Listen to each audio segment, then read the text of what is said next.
The McAlvany Weekly Commentary, covering monetary, economic, and geopolitical news events. The issue goes back to the Chinese Communist Party dealing with the U.S. posture, having moved from engagement to containment. And it doesn't have to be just because of trade. It can be just to push back on that idea of control. If we try to put China on a leash at this point, we change the nature of the relationship, the dynamic, and potentially the danger involved. Now here are Kevin Orrick and David McAlvany.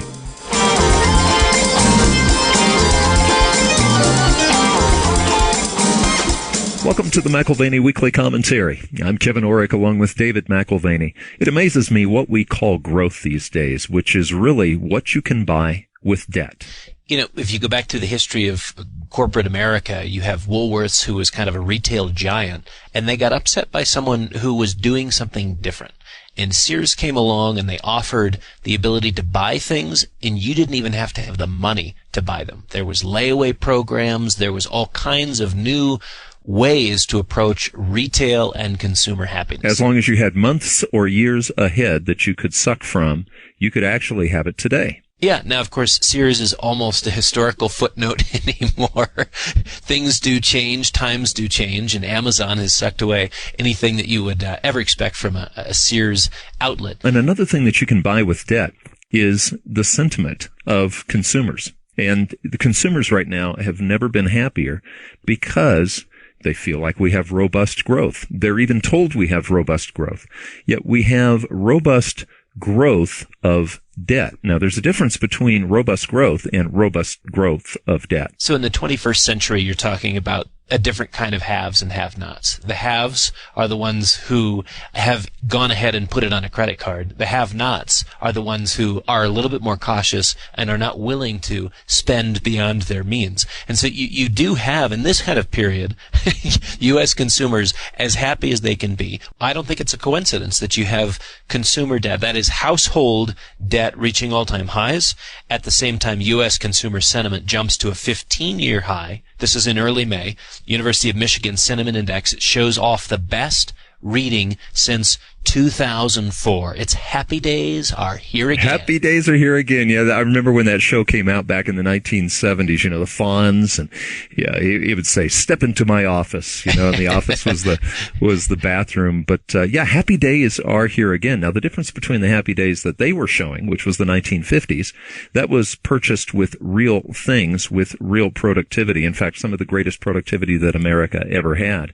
At this point, happy days are purchased a little differently. I think the Fonz is more like the Feds, right? Instead of the Fonz, the Federal Reserve. Step into my office. Step into my office. Jim Grant, you know I'm a fan of his writing, both books and his monthly newsletter, but he says that science is one thing, right? Finance another.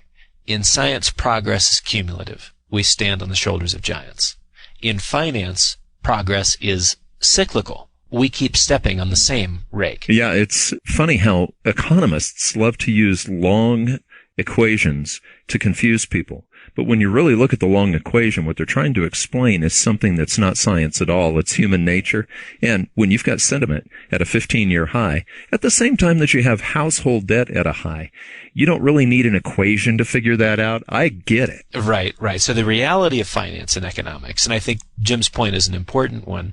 When you look at finance and economics, there's a difference between perceptions and the reality. When you look at the way they do their work, economists and financial gurus, they include more and more mathematics. Right. As you know, math legitimizes anything. If we're having a conversation about the difference between males and females, like that, you probably know the book, Men Are From Mars, Women Are From Venus. You said this is a story of differences.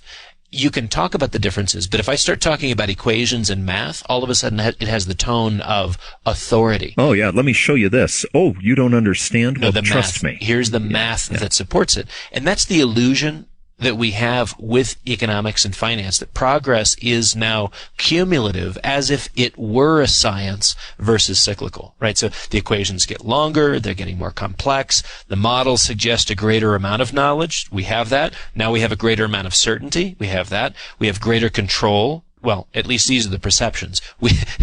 These things don't truly exist. And this is why we not only step onto the rake again, we step boldly onto the same rake each and every time. Let's call the rake what it is. The rake is always debt. Always debt. Always debt. Never anything other than debt. So the rake is the debt, yet the debt is always how they tell you to avoid the rake. It's a vicious cycle. Well, to me, I think the debt is the step. The debt is what you do right as you're stepping onto the rake. The rake is the reality that there are limits, and you come face to face with those limits. You know, that's a good point, because the rake really does end up causing the damage to the nose. Yeah. So what can be done, asks Jim Grant, an overhaul of the PhD standard for starters. He says the 700 doctors of economics on the Fed's payroll seem not to understand the limitations of economic modeling or the relevance of the financial past. Send them to NASA, which is where they wanted to work in the first place. Right. Replace them with a half dozen historians, a couple philosophers, and a physician. The historians will study the recurring patterns of economic and financial affairs. The philosophers will contemplate the true nature of money. Right. And the physician will repeat at intervals, first do no harm. And actually, you know, the philosopher actually is needed in money, because money is a philosophy. It's the storage of energy. We've talked before about this. And when one man can create it out of thin air and another man has to work 8 hours a day, there's a difference philosophically of what money actually is. Well, you can have the lifestyle that you want. You can have it now, and you don't have to pay for it. We can put it on the installment plan. You know, the average interest on credit card debt is now above 17%.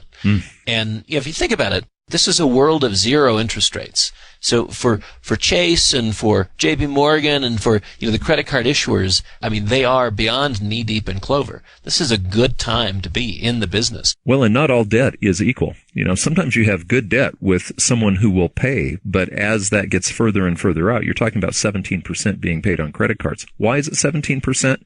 Because those people can't go get a loan for 5 or 6 or 7. The debt itself gets worse and worse as you go further down the trail. So you look at the folks who are promoting it, not actually the banks, but the central bankers who make it all happen, taking rates to the zero bound and ignoring that phrase, first do no harm. Right. Instead, you've got debts proliferating. You've got lower and lower levels of quality. That is the debt quality, and that's subsidized by central banks in their historically low rates. We see financial market speculation. It increases as the rate of interest is set at those artificially low levels. Speculation becomes very, very commonplace in that environment, sort of cause and effect. You can see the indications of global central bank liquidity excess in places like the art market. Oh, did you see what sold? What was it last week? A bunny. Okay, it was a bunny. $91 million for a bunny. Right. Well, I mean, we are in the season. Isn't it the Easter season somewhere? So the Monet I could almost understand. Well, I get that. Haystacks, yeah, 1890, 110 million. Right. You know, if you've got an extra 110 million laying around now. What's the size of the building and the security system that you need for that 110 million? Listen, if you can afford the 110 million, I bet you can afford it. But the bunny, stainless steel bunny, the guy's still alive, Dave. That's the amazing thing, is this is the highest price ever paid for a living artist. Jeff Koons, bless his soul, he's got to be thinking to himself, why didn't I make 2 or 3 of those 3-foot stainless steel bunnies? Right. You know, a couple here and a couple there, and I could be a billionaire. So, yeah, I mean, we see balance sheets more and more out of balance. You've got the permanent side, which is the debt side, liabilities. They're growing, and of course they're moving up with asset prices. That's a part of the Fed's equation. They want to see asset prices go up. What's easy to forget is that the asset side fluctuates. It goes up and down. Today it's at a high level. It can go down, but that leaves the entities, whether it's a household or a business or a government, indebted, right? Because that's the part that stays. Asset prices fluctuate. Debts are permanent. The indebted entity then is in an unsustainable position when your asset and liability structure is so out of balance. Well, let's go back 6 months. Okay, 6 months ago we were talking, and the Federal Reserve was saying, you know what we're going to do?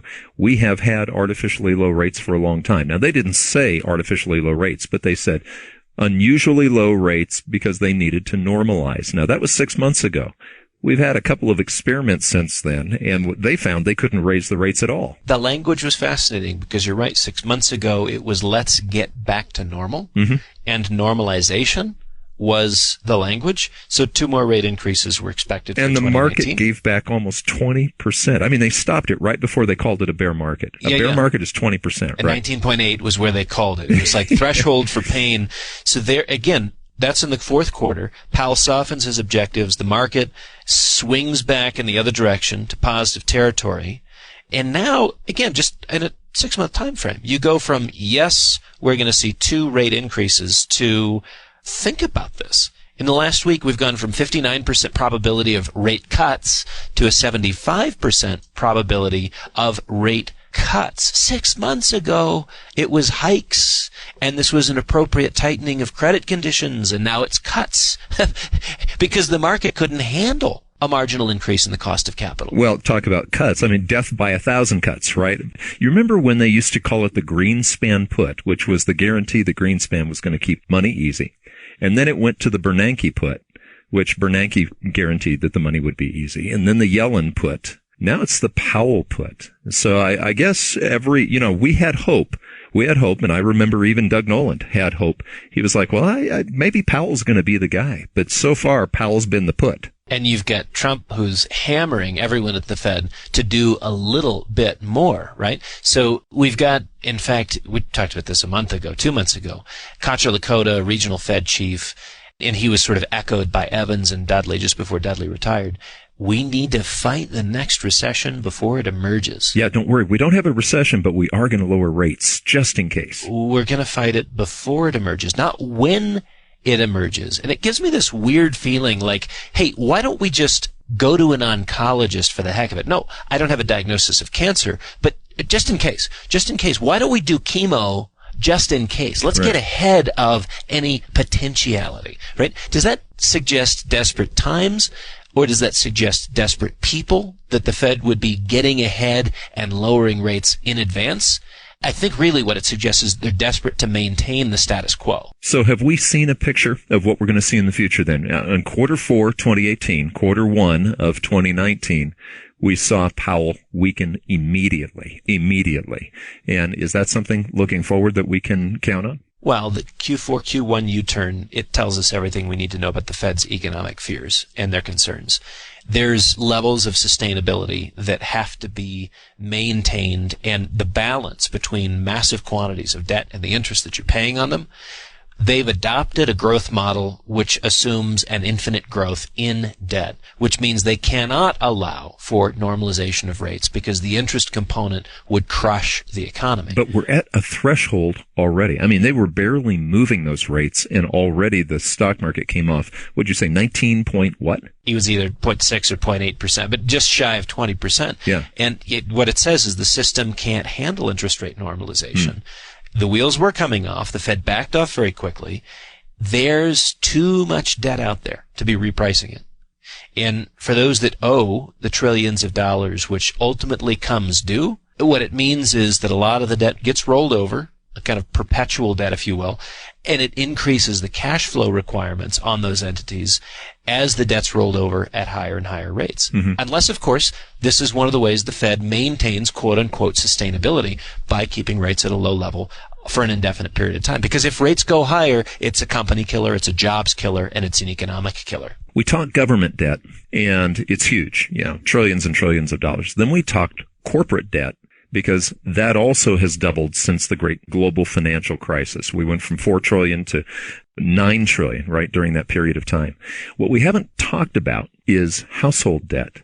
Household debt, the stuff that, Joe and Susie Lunchbox has, that is huge right now, and it just continues to grow. We're up for the 19th quarter in a row. We're $1 trillion above the previous peak. This goes back to the University of Michigan Sentiment Index. Not a surprise. 15-year highs on the Sentiment Index. At the same time, households are leveraging up again. Right. Households added $124 billion to their debt in the first quarter.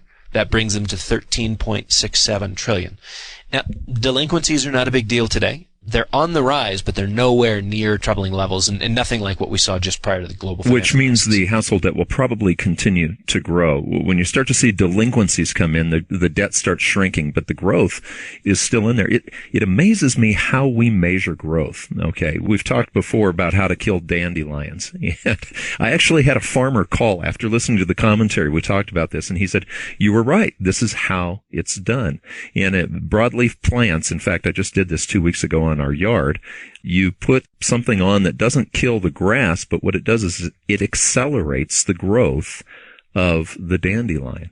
Now, if I were measuring growth based on the fact that I put an accelerator on there that ultimately will kill the dandelion, I'm measuring something wrong. And where I'm tying this is this. The way we look at GDP, let's say that we look at GDP in a nominal way where all we're really wanting to do is measure dollars. If we're borrowing money to make that GDP accelerate, that's the nominal GDP growing, but that in no way is true fundamental growth. I think like the rest of the world, I love reading the Trump tweets as, I don't know if it's for the entertainment value or shock value. Sometimes it's both. And, he starts talking this last week about how he wants GDP growth of 5%.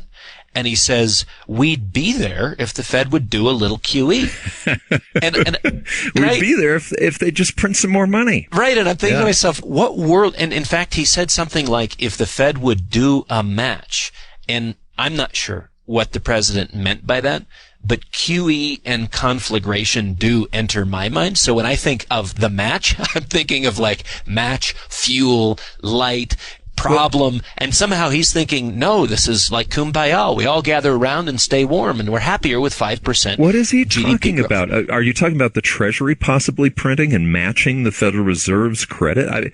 That doesn't make any sense. How do you do a match? The Fed needs to do a match. If we just did a match, we'd be fine. And I don't know. I don't know if it's the match for the BOJ, and like we're copying the Bank of Japan or copying the liquidity provisions of the People's Bank of China. But let's go back to GDP. GDP targeting, if you're trying to do it nominally, and for the person who's listening who doesn't understand that, if you borrow a bunch of money and you count it as GDP and your GDP goes up, then you're nominally increasing, but you're actually going into debt. You're not producing anything. And where you can cheat the system is to do that and then underreport inflation to where you show a very positive GDP figure.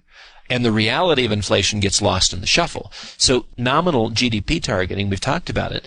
It's here. At least the president wants it to be, and he just needs to get Powell on board for a little QE. Does anyone care about inflation and what that factor does? When it's unwatched, inflation is an element that sucks the life out of the consumer. It sucks the life out of real economic growth. Yeah, but do we really have inflation? I mean, we're told that we have virtually no inflation, especially if you're a Social Security recipient, because your cost of living increases really don't match anything anymore. I loved reading some comments by Jeff Gundlach. He kind of took the crown from Bill Gross, the old bond king. Jeff's the new bond king at Triple Line. This is what he says.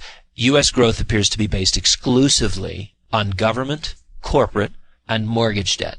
And the economy would have contracted if the United States had not added trillions in debt. This is important. We would have shrunk. We're not growing. We're shrinking if we're not adding debt. But we have the perception, we have an economic perception that all is well. And it's because we're increasing the amount of long-term liabilities, things that we have to pay back, right? So it's again, like I get to buy the piano or the set of tools or whatever it is from Sears, and my life improves, forgetting that, I have to pay for that at some point. Do I have to pay for that at some point? Well, and it's like a cash advance on your credit card. Okay, you do have more money in the wallet for a period of time, but it's a cash advance. And it's not your money to begin with. Right. So, I mean, again, Gundlach says U.S. growth appears to be based exclusively on government, corporate, and mortgage debt, and the economy would have contracted if the United States had not added trillions in debt. Nominal GDP growth over the last 5 years would have been negative if U.S. public debt had not increased significantly. One thing everybody seems to miss when they look at GDP numbers, they seem to not understand that the growth in GDP, it looks pretty good on the screen, but it's based exclusively on debt, government debt, also corporate debt, even some growth in mortgage debt. This is what he said in a Reuters interview. Do you remember Pippa Malmgren? You interviewed her a few years ago, and she talked about two types of people. There's the saltwater people who always believe more in socialism, printing money, that paper money, and that's going to be the best way. And then you have freshwater people who are more conservative. They would be more hard money minded. They would laugh at nominal GDP numbers. Well, they would. They'd say it's just not reality. I mean, let's not kid ourselves. Let's not joke about these factors. We know what they are, and we know what they mean. So let's have a real conversation about the real economy and real, or the lack thereof, growth. So you're right, saltwater, freshwater, sometimes that's a difference of geography. Right. It's sort of the thinking or a mindset that reflects priorities of a region. Sometimes it's economists, sometimes it's politicians. In the last election, it's kind of the contrast between the heartland versus the coasts. In Washington, D.C., that's how they're referred. I mean, she referred to him as he's a saltwater person or he's a freshwater person. Right. I was thinking saltwater crocodiles when she said that. But anyways, Esther George is one of the Fed chiefs from Kansas City and not as confident that lowering rates will have a positive outcome. Maybe a little more of a freshwater because of where she's from. Maybe because of where she's from. Maybe it's just the mindset that she's adopted. But she was actually giving a speech in Contra Lakota's backyard last week, an economics club event there in Minnesota. She says lower interest rates might fuel asset price bubbles. Might, yeah. Create financial imbalances. Might. And ultimately a recession. Might. You're right. So is this humor on her part? Is this confession on her part? Or is she seeking some sort of absolution? I mean, she says that in current circumstances, with an unemployment rate well below its projected longer run level, I see little concern about inflation running below its long-term objective. As I listen to business and community leaders around my region, I hear few complaints about inflation being too low. In fact, I'm more likely to hear disbelief when I mention that inflation is as low as measured in a number of key sectors. This leads me to the observation that inflation as experienced by households and businesses is fundamentally different from inflation as viewed by financial market participants and many economists. Oh, horror. Could it be possible that inflation is higher than what the Federal Reserve is telling us what it is, or the government? Imagine the real inflation rate being above what economists and financial market participants calculate. Oh, it couldn't possibly be. It's shocking. So, at least Esther has her ears open and is spending time with business leaders in her region, is sensitive to that, right? So the on-the-ground reality is far from the measures taken by our statisticians. And I think this is one of the reasons why the Fed is not hitting their 2% target. Because it's almost like they've forgotten that they're working with BS, right? They work with the core PCE, that's their favorite inflation measure, core PCE, and it understates inflation, right? It strips out a lot of very relevant data. And so, yes, real-world inflation by the business community and households is higher than officially documented.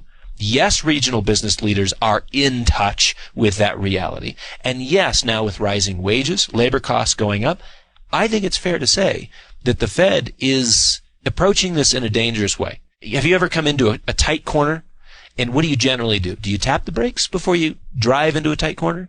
Or do you accelerate right into the curve? And that's what it feels like they're doing. They're accelerating to the curve versus slowing down and testing it first. Yeah, we had John Taylor on the program a few years ago, and the Taylor rule is that you have interest rates at a certain level higher than what the actual inflation rate is. The Taylor rule just doesn't apply right now because, of course, interest rates are below inflation. Well, so think about this, because if you look at the entire bond market, entire global bond market, and say, okay, they don't reflect credit risk, and they're obviously not reflecting inflation risk. Nobody's concerned about inflation. Right. Even as inflation is creeping up, no one's concerned about it because everyone's fixated on the official number. Well, business leaders are worried about inflation, but the financial markets are not. That's what you're saying. Right. So what you have in the financial markets and with the pricing of bonds is an underestimation of inflation, which is already entering into the system. See, you could have a massive repricing in the bond market because there's a total lack of appreciation for what is developing from an inflationary standpoint,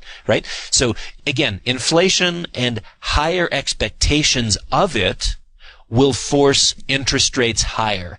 And this is an end game trigger for the bond market that Powell has no control over. So we go back to what we were talking about earlier, where you've got in the fourth quarter, interest rates start creeping up. and the wheels start coming off in the financial markets.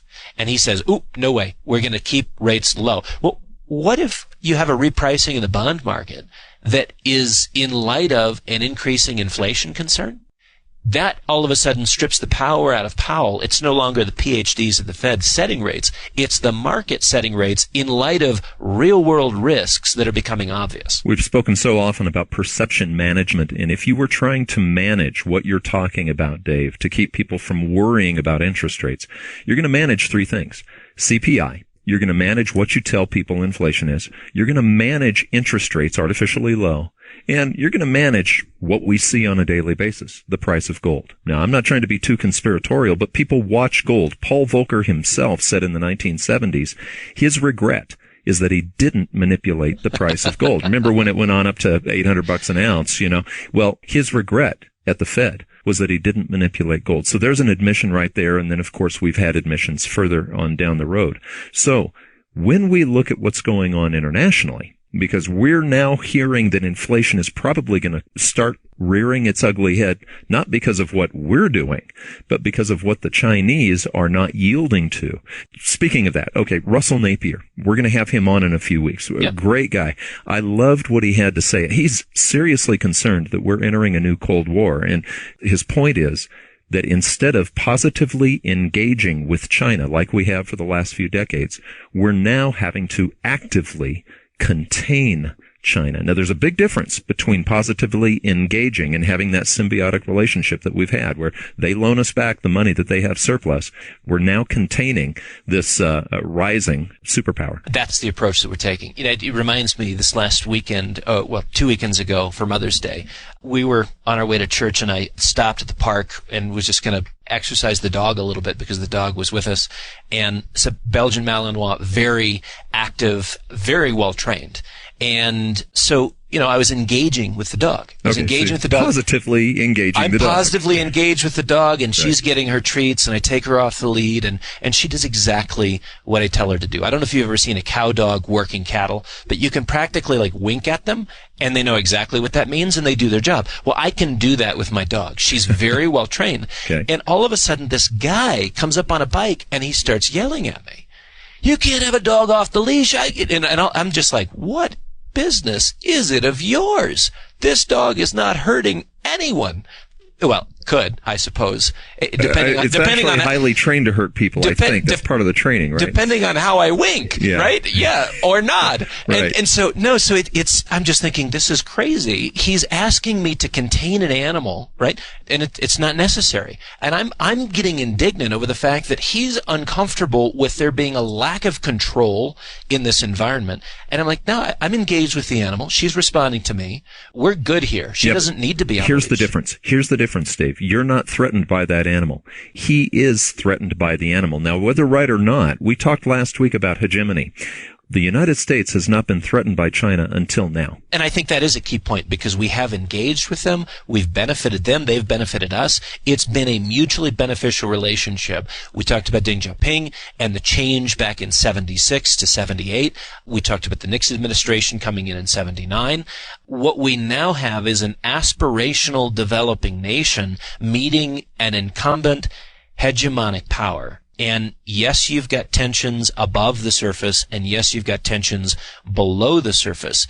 Trade tensions are the above the surface issues, right? So that's what makes the news. Yep. But I think what is happening as he tweets and says things that are not particularly diplomatic is the Chinese.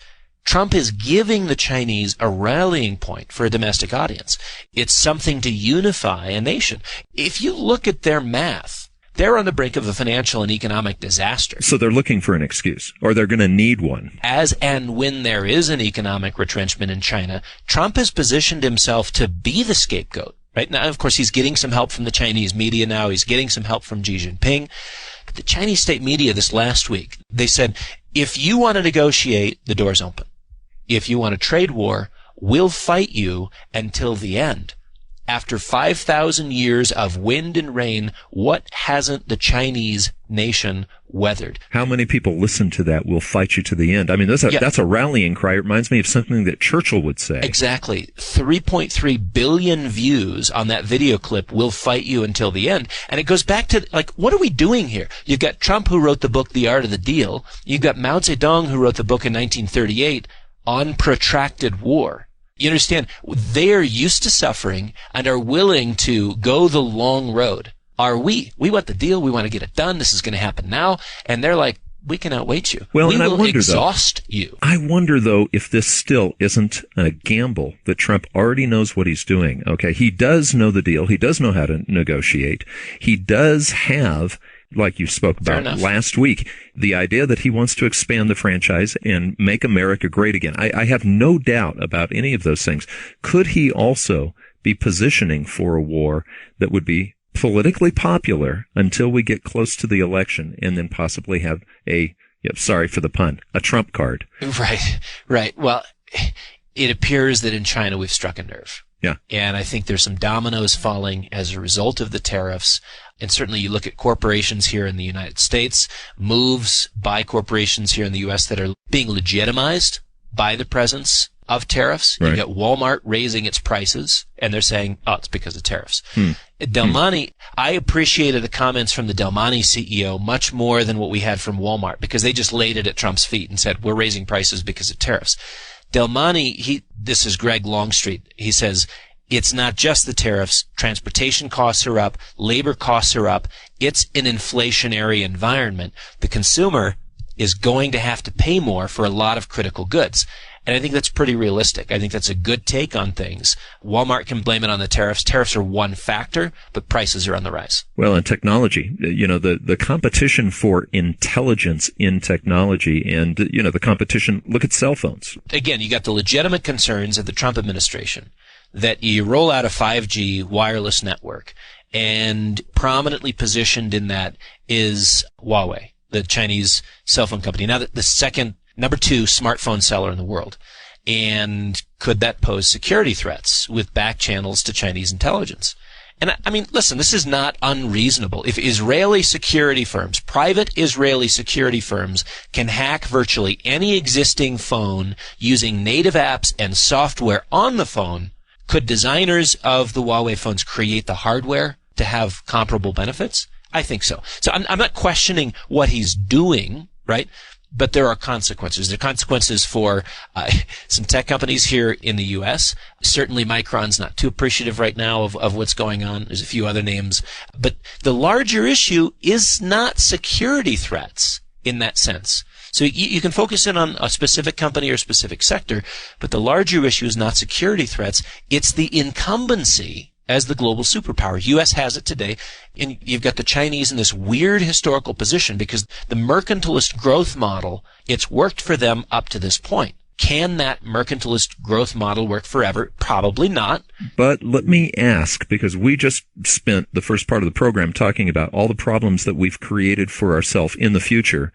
It's that rake, okay, with the debt, stepping on the rake again and again and again. But every time we step on that rake, Dave, we always find something to blame that's not called debt. It's always something, someone, some regulation. The Chinese are needing this too. Look at how much debt that the Chinese have been running on. And they're starting to show the effects. They look like they're about to step on their own rake without us. Yeah, and this is, we mentioned it last week, just a few simple choices that they have. They've chosen the way of debt.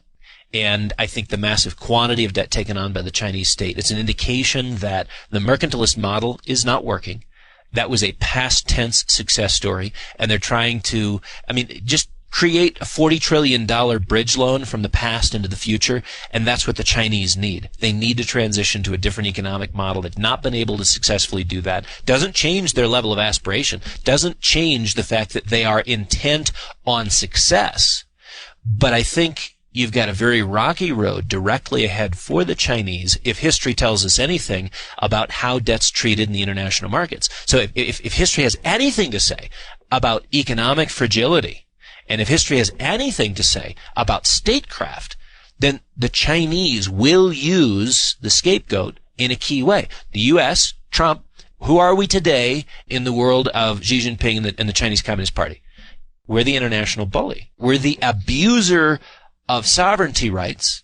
Again, this is propaganda. Right. We're not necessarily that. But propaganda ties to some degree of truth, right? There's aspects and elements of truth, but there's no doubt that this serves as a great PR campaign and the foundation for a propaganda campaign in the context of a naturally deteriorating economic fundamental. Stepping on the rake. Right. So credit and capital flows. This may be the first weapons used in a new Cold War. But you have some other things changing too. The regional power dynamics shifting in Asia. We've talked about how we use our fleet in that area, in the contested waters around the South China Sea. But as soon as July, the U.S. may pull out of the INF Treaty. Right. It's at least threatened to do so. And what does that do to tensions? Yeah, so what you're talking about is intermediate nuclear weapons. And there is a treaty that Russia and the United States signed years ago. Back when it was the Soviet Union. Yep. There's clear signs that Russia's not playing by the rules. And now we're talking about, okay, if you're not going to play by the rules, we're going to pull out. But once you pull out of that treaty, there are Asian nations that probably could use the United States' missiles for protection against their neighboring enemies. Well, right. So what the INF limited was the development and testing of these medium-range missiles. Right. And by 1991, they had also destroyed 3,000 missiles. The U.S. and Russia did. Yeah, so these are not intercontinental. These are hundreds of miles up to a few thousand, right? That's right. So this goes to the Reagan-Gorbachev era, and this was ground-based ballistic missiles with a range of 300 to 3,500 miles. And Russia has been out of compliance according to the U.S. And now this last fall, NATO confirmed, they said yes, they're not in compliance with the INF Treaty. And the Russians were testing new missiles that fall under the INF ban. The U.S. has to either seek enforcement or we drop the treaty altogether. And it's convenient that we consider dropping the treaty because China never signed the agreement to begin with. So the U.S. is bound to keep it while the Chinese are not. This happens in July, potentially July 12th to the 17th. Pulling out of the INF would allow for the U.S. to deploy medium-range missiles with its allies in Asia, like you said. And it doesn't take much imagination to foresee a version of the Cuban Missile Crisis where we're moving U.S. firepower into the region. And you tell me if that would be appreciated by the Chinese or how that would go into that PR and propaganda spin campaign, even as we watch their economy move into regress, not progress. Well, and we look at China and we look at it as a communist nation, but it's not really. You said it was like a mercantilist nation. But one of the things we're seeing, and we see this usually before there's a major change geopolitically worldwide all through history, is instead of a rule of law, we're starting to see a rule of man. This is something that Russell Napier brought up as well. And I really can't wait until you talk to him because he's saying that there's a consolidation of power.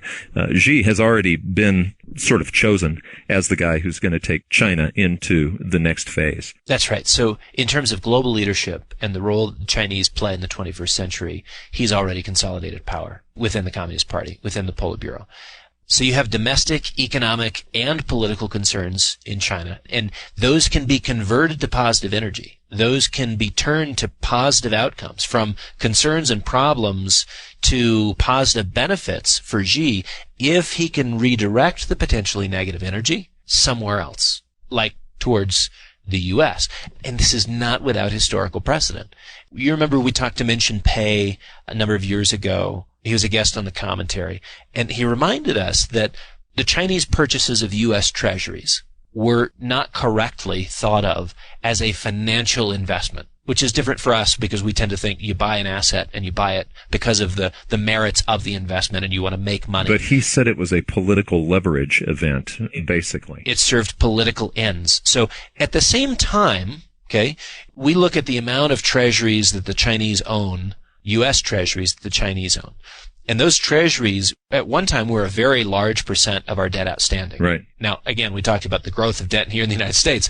In percentage terms, the amount that they own in total keeps on shrinking as we expand our total stock of debt. So, again, Today, I think the Chinese hold about 8.6% of U.S. bonds outstanding.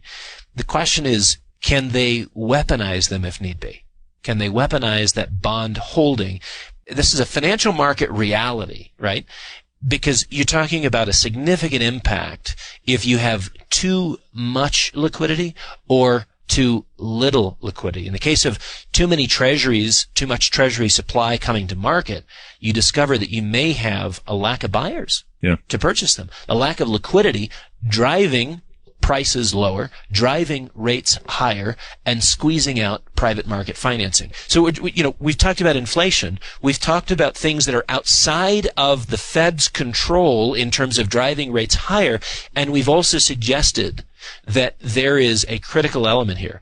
We only keep the wheels on if we keep the rates low. And the wheels come off if the rates go higher. What I'm also saying is that we don't control everything that relates to our treasury market. And isn't it ironic that we've used the treasury market worldwide for leverage ourselves all through the years? I mean, look at Iran and some of the countries that we've been able to manipulate with money flow and movement and the U.S. Treasury.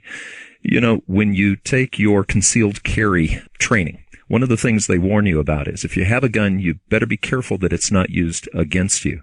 In a way, the U.S. Treasury, we've been able to use that as a gun for a long time, our leverage worldwide.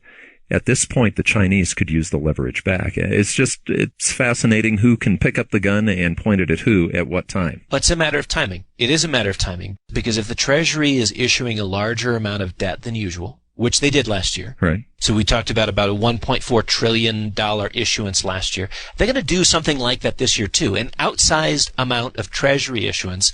What you assume when you're pumping all that debt into the market is that there's an appetite in the marketplace. That appetite has to be robust. Now, if the Chinese all of a sudden are flooding the market with hundreds of billions in Treasury bonds, can that pressure rates higher? Can that pressure the dollar exchange rate lower? Do you have, with those treasuries that they hold, an effective means of retaliation?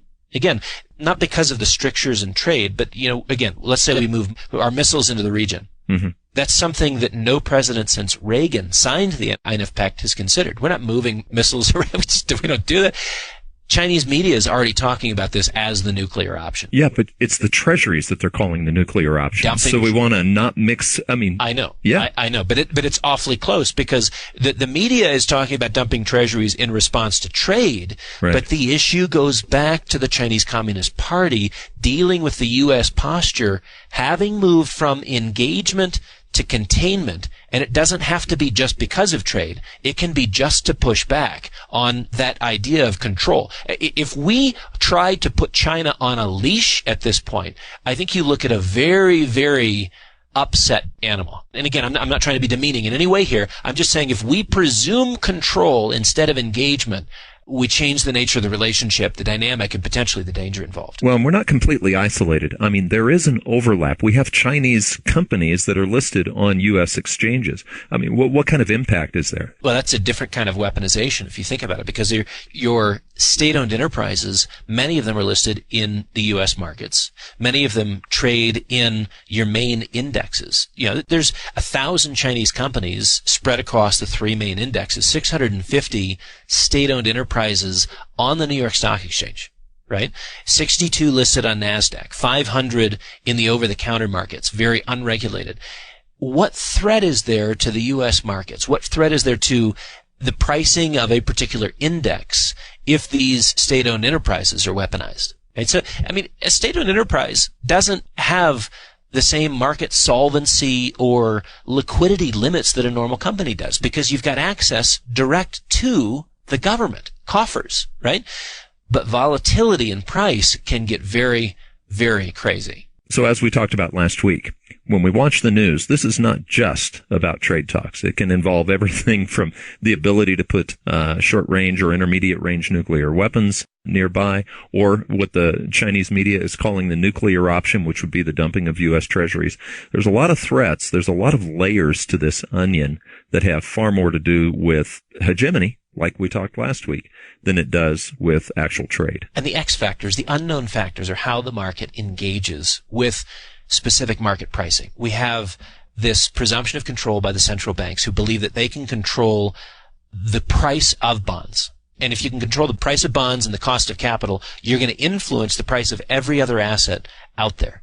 If you begin to lose control of that, it gets very ugly very quickly, not only for the Chinese, but for the U.S. Now, again, we've set up this side conversation where Trump can blame the Chinese and the Chinese can blame us, and we can have an inflamed conversation pretty quickly. Ford plans to eliminate 7,000 salaried jobs between now and August. Right? Is this going to go over well as we come into the election season? Do you think he's going to say, oh, well, the economy is weakening? No. He will scapegoat with the Chinese just as the Chinese will scapegoat with us. This is where, again, you have to be very, very careful. Very, very careful. Because not only, in a time like this, not only do you need stupidity insurance for Fed maneuvering, but you need stupidity insurance for our statesmen. Well, see, this takes me back to earlier in the program when we were quoting Jim Grant, what can be done. And he said, just replace all those PhDs with a half a dozen historians, philosophers, and a physician, the physician so that there's no harm done. But I go back to the philosophy because a person listening to this program might throw their hands up and say, okay, well, there's too many variables. That always drives me nuts as well. But when there are too many variables, but there's a consistent historic norm, which is this failure of debt, you have to step aside and say, okay, well, I'm not going to play. There's too many variables. I'm going to step aside. This is where the philosopher comes in, Dave. This is what your degree's in. So I'm going to yield to the philosopher of money here and say, all right, what is real money? Where do you protect yourself from the variables? Right, and this is where gold has been a constant through time. It's no longer a constant within our money system, but people should engage with it as a constant within their portfolios. You don't get to an environment this chaotic and complex when you've got the limits of the gold standard in place. If governments will not voluntarily step into the gold standard, you have to do that for yourself. You have to do it yourself. For your family. Because, again, the ramifications of this chaos and complexity are too great as it applies to asset classes to not have stupidity insurance. And again, we're talking about stupidity insurance that goes back to D.C., that goes to the heart of our statesman leadership as well as central banking cohorts. The PhDs don't have this figured out.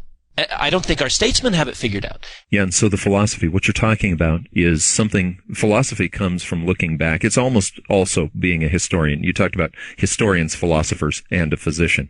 The historian would tell you that there's no generation in the entire framework of history where gold didn't preserve the buying power through the crisis. And now we expect there to be some great new surprise that in this era of modern monetary theory, in this era of spend and print and don't worry about it because we can get our 5% GDP. This time is different. If we'll just do a little QE, that this time is different. And I think the surprise is in the inflation area. The surprise is in the solvency area with particular borrowers. The surprise is with the Chinese. There's areas and pockets of surprise where, again, if you don't have insurance, you've missed the picture. You've missed the big picture. And with gold, there's no surprise. It always preserves the buying power. Indeed. You've been listening to the McAlvany Weekly Commentary. I'm Kevin Orrick along with David McAlvany. You can find us at McAlvany.com, McAlvany.com. And you can call us at 800-525-9556. This has been the McAlvany Weekly Commentary. The views expressed should not be considered to be a solicitation or a recommendation for your investment portfolio. You should consult a professional financial advisor to assess your suitability for risk and investment. Join us again next week for a new edition of the McAlvany Weekly Commentary.